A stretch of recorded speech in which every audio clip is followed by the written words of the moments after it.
And I think it's more the breaking point for the leadership of companies, because they're like, look. We've participated in all this. Oh, employee benefits, employee enjoyment. We have participated in it long enough. Yeah.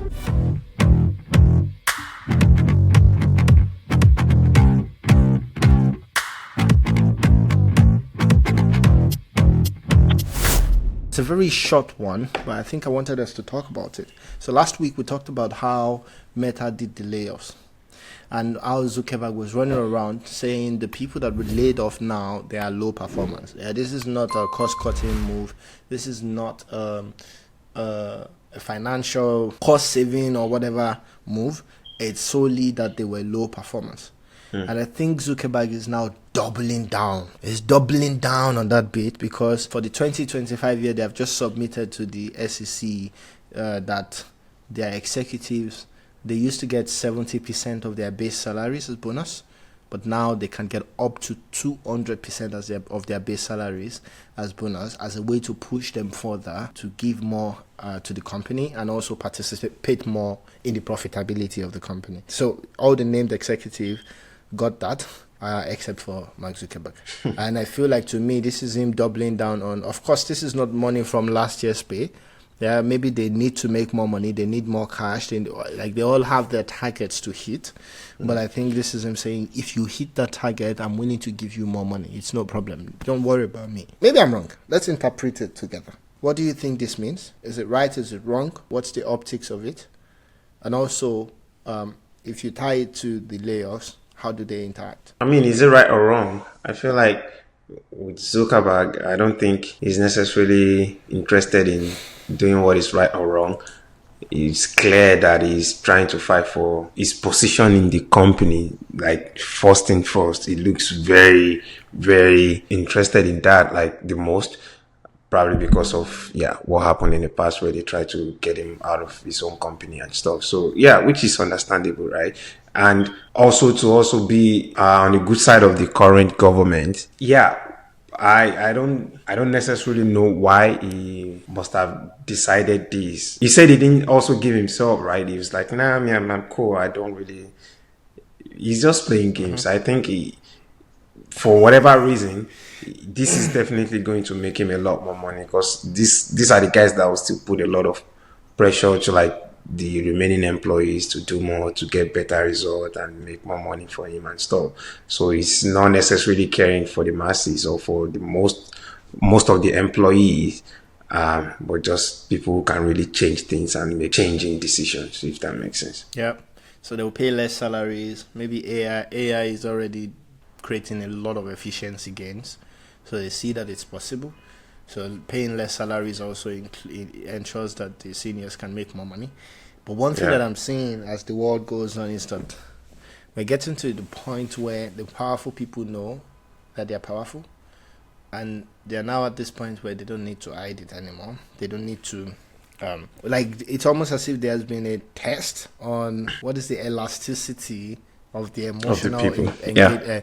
Exactly, emotional reaction of the people. And now they realize, because what Zuckerberg is basically doing is, he's not saying we're changing the compensation scheme in Meta, and all employees can now participate in profitability by getting bonuses that are, the cap, by increasing the cap of the bonus for all employees. It's basically saying, I'll care about the senior leadership. They would decide. Now that there's so many people that have been laid off, I'll fire anyone that doesn't, sit tight. So, it's just much more clear that the power and wealth is so consolidated at the top now that we are becoming even weaker pawns. We have been pawns before, but I think we're even becoming weaker pawns. Do you think it has been like this, or because I strongly have a feeling like it just feels different. I mean, I've never been like my age, you know what I mean? So do you mean like at our parents, like when they were like still walking, do you feel like they had this whole feeling? I know they did, right? Because this sort of conversations, I was still very young, they would have it do you think it's now really at a breaking point, or not? Maybe not at a breaking point, because I somehow feel like, does it feel like this thing is going to snap at some point, or like at least from my perspective, I don't think it's a breaking point thing. I don't think it's a new thing, but it's much bigger now because we have bigger companies now. It's much more global news now. We have much more powerful leaders now, much more wealthy owners of businesses now. Yeah. So it looks even more unfair. But I also think in our generation, we have enjoyed a long period of positivity. That everything almost crumbling now, because there was a time where everything you hear about the workplace stuff is an improvement on an improvement. That's true, actually. Right? There's people now make like money. the last decade, actually. They're now employing a lot of people. Yeah. There are now more jobs. There's now DEI. Companies are now putting PlayStation. Now, if you see our office complex, it's now a tech campus. The complexes became campuses. You know, we have enjoyed a long period of positive change. Of growth. And of course, it takes of growth. Yeah, and it takes a toll on the company as well. And I think it's more the breaking point for the leadership of companies, because they're like, look. We've participated in all this. Oh, employee benefits, employee enjoyment. We have participated in it long enough. Yeah. Now we're at the point where I think they're doing their math as well, and they're saying, look, efficiency of labor has reduced drastically, and we need to tighten up again. So maybe what we are seeing is an adjustment as well. It could be, because some of these layoffs, it also tells you one thing: they have too many staff members. For some reason, they hired a lot, because they're not laying off. You will keep a low performer if you need the labor. Do you know what I mean? You will keep an average performer if you need the labor. I've had a conversation recently with some seniors that I know in consulting, and it's basically just the conversation went as such. The standard of consultants since before COVID and after COVID, the standard is a bit less, because a lot of consultants started working from home. They don't know the true consultant lifestyle. And what used to be considered as the expectation in consulting is always excellent or very good at least. But now you have some good guys. They are good, but not excellent. They're good, but not very good. And they are getting what people that were very good in the past used to get. That good people are getting it. Excellent people, very good, are getting what excellent used to get. And now there's no point, there's no reason to be excellent anymore.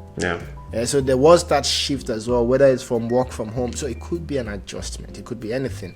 It's just that from the optics, right? To be fair, they're talking about future earnings. They're not talking about how much money that they made in previous year. They're talking about what we make in 2025. But at the same time, from the optics angle, Zuckerberg seems to be doubling down on either I don't care about the optics, or I really need to make it clear that we only fire good performance.